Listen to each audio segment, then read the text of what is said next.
Welcome to Democracy Now!, democracynow.org, War, Peace, and the Presidency. I'm Amy Goodman. A UN special committee has found Israel's actions in Gaza since October 2023 are consistent with genocide, including using starvation as a weapon of war and recklessly inflicting civilian casualties. The report released today comes one day after a Human Rights Watch report found Israel's committed war crimes and crimes against humanity through its mass forced displacement of civilians in Gaza. Human Rights Watch is calling on nations to adopt sanctions and halt weapons sales to Israel. But Israel's indiscriminate slaughter continues, with at least 5 Palestinians killed today in central Gaza's Al-Maghazi refugee camp. Elsewhere, at least 2 people were killed by an Israeli strike on a tent encampment for displaced Palestinians near Nuseirat.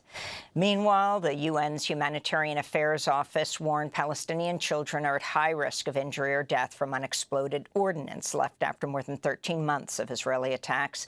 Among the victims is severely wounded 8-year-old Mohammed Karmash. This is his mother. No one was there to tell him that these are explosives that the Israelis throw. The children play with them and they blow up. What is happening to us is not fair. His father died at the Karni border and his body stayed there. What is happening to us is not fair, really. In Lebanon, Israel launched at least 7 airstrikes on Beirut's southern suburbs overnight after ordering residents to leave their homes. At least 8 people were killed in Israeli attacks on the village of Dahit Aramun, south of the capital. Israeli warplanes also struck Damascus and the Syrian city of Homs.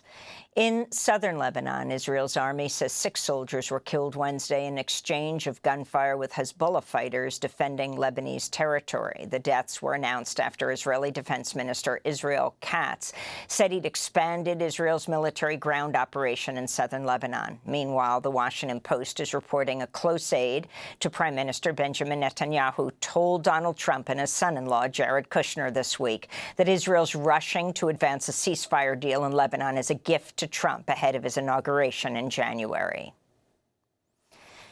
The UN Security Council voted to extend sanctions on Yemen for another year, freezing assets and banning travel by leaders of Yemen's Houthi movement. Wednesday's vote came after the U.S. and U.K. launched airstrikes on Yemen over the weekend, targeting what the Pentagon said were advanced weapons storage facilities. The bombings came after Houthis fired missiles and drones at Israel and attacked commercial vessels in the Red Sea in response to Israel's war on Gaza and Lebanon.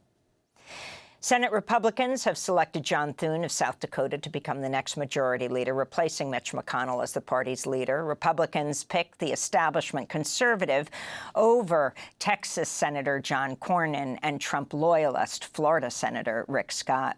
The White House is urging Senate Democrats to quickly confirm some 30 federal judges appointed by President Biden before Trump comes into office and Democrats lose control of the Senate.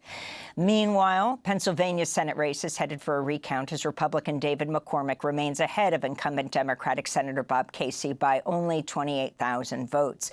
If McCormick's lead holds, Republicans will have a 53-seat majority in the U.S. Senate. Meanwhile, House Republicans have nominated Speaker Mike Johnson to remain head of the conference as Republicans cemented their control of the House of Representatives. In other news from Washington, President Biden hosted Trump at the White House Wednesday, continuing a long-standing tradition, though Trump did not host Biden after Trump's loss in the 2020 election. President-elect Trump announced Wednesday he's nominating disgraced Florida Congressman Matt Gaetz as Attorney General. Also on Wednesday, Gaetz abruptly resigned from Congress. It came just 2 days before a highly damaging report about Gaetz was set to be released by the House Ethics Committee, according to multiple sources. Gaetz was at the center of a sex trafficking probe, which included allegations he misused campaign funds, engaged in bribery, and obstructed government. The House committee has now lost its jurisdiction to investigate Gaetz since he retired, though it could still release their report. Trump's also nominated former Democratic Congresswoman Tulsi Gabbard to become Director of National Intelligence. Before entering politics, Gabbard was part of the U.S. Army's Psychological Operations Command. Critics warn of Gabbard's support for anti-Muslim figures, including Indian Prime Minister Narendra Modi and his Hindu nationalist government. Meanwhile, concerns are mounting over Trump's pick to lead the Pentagon. the Fox News weekend host and military veteran Pete Hegseth. CBS News reports Hegseth was one of 12 National Guard members who was removed as a guard for President Biden's 2021 inauguration over possible extremist ties. Hegseth has tattoos associated with the white supremacist and neo-Nazi movements, including what's known as the Jerusalem Cross, a symbol used by Christian nationalists. In related news, the government watchdog Accountable U.S. announced it's launching a Trump Accountability War Room to monitor Trump's appointments and executive actions as he takes up his second term. House Democrats are introducing a resolution to clarify the Constitution's two-term limit for presidents applies even if the terms are not consecutive.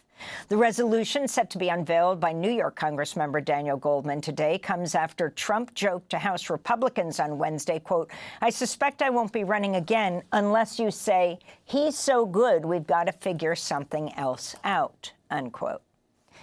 A new study suggests the death toll in Sudan's devastating civil war is far higher than is being reported, with as many as 61,000 killed in Khartoum in the first 14 months of the war, which began in April of last year. Researchers from the London School of Hygiene and Tropical Medicine say over a third of those were violent deaths, while others were caused by starvation, illness, and lack of medical care. Most deaths were not officially recorded, as many victims were never brought to a morgue or treated in a hospital, many of which have been destroyed in the fighting. This is Mohammed Omar, who helped bury his friend, the musician Khalid Sankhuri, in his front yard in the city of Omdurman. My brother Khaled was sick and the war started, and this is a frontline area. There were no hospitals or pharmacies where we could get medicine, not even markets to buy food, which is essential to one's health.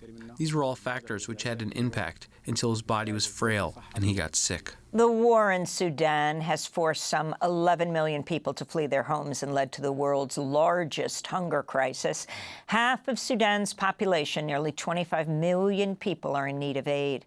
Earlier this week, the Darfur Women Action Group appealed to the UN Security Council to deploy peacekeepers to Sudan, citing the scorched earth tactics of the paramilitary rapid support forces in North Darfur, including rampant sexual violence and indiscriminate killings. In Haiti, 2 patients being treated by Doctors Without Borders were killed after their ambulance was ambushed in the capital, Port-au-Prince. The organization said its workers were violently attacked by vigilantes and police officers during the ambush. The attack comes as Haiti is suffering a worsening security and humanitarian crisis. Earlier this week, the Federal Aviation Administration banned all civilian flights from the U.S. to Haiti for a month after gang members fired on JetBlue and Spirit Airlines planes at the Port-au-Prince airport. As the COP29 climate summit continues in Azerbaijan, activists stage a protest at a Baku sports stadium, holding up giant letters spelling out the words, "Pay up." Financing is the key issue of this year's summit, but wealthy nations like the U.S. have so far refused to commit the necessary funds to manage the climate crisis they've disproportionately created. This is Sandra Guzman from the group GFLAC. For instance, if we reduce the fossil fuel subsidies, if we tax the richest, we could be already generating sources to pay for climate change. So it's not a lack of money, it's a lack of a political will to allocate that money where it is needed.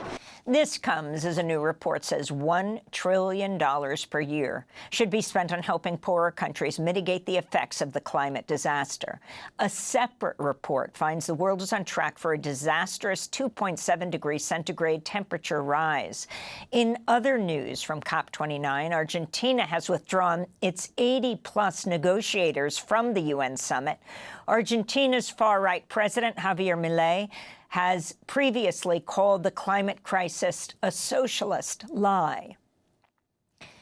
A Central Intelligence Agency official is due to appear in federal court on Guam today, charged with disclosing classified documents that revealed Israeli military planning to attack Iran. The documents reference recent Israeli drills involving air-launched ballistic missiles, as well as covert drone activity.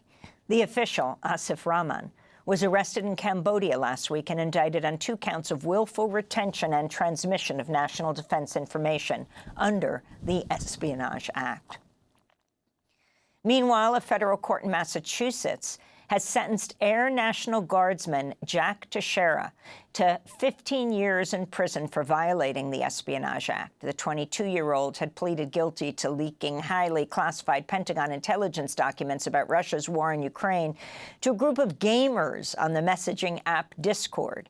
Teixeira was convicted of violating the same part of the Espionage Act initially used by federal prosecutors to charge Donald Trump over his mishandling of classified documents at Mar-a-Lago before U.S. District Judge Aileen Cannon, a Trump appointee, dismissed the case. We'll have more on this story later in the broadcast.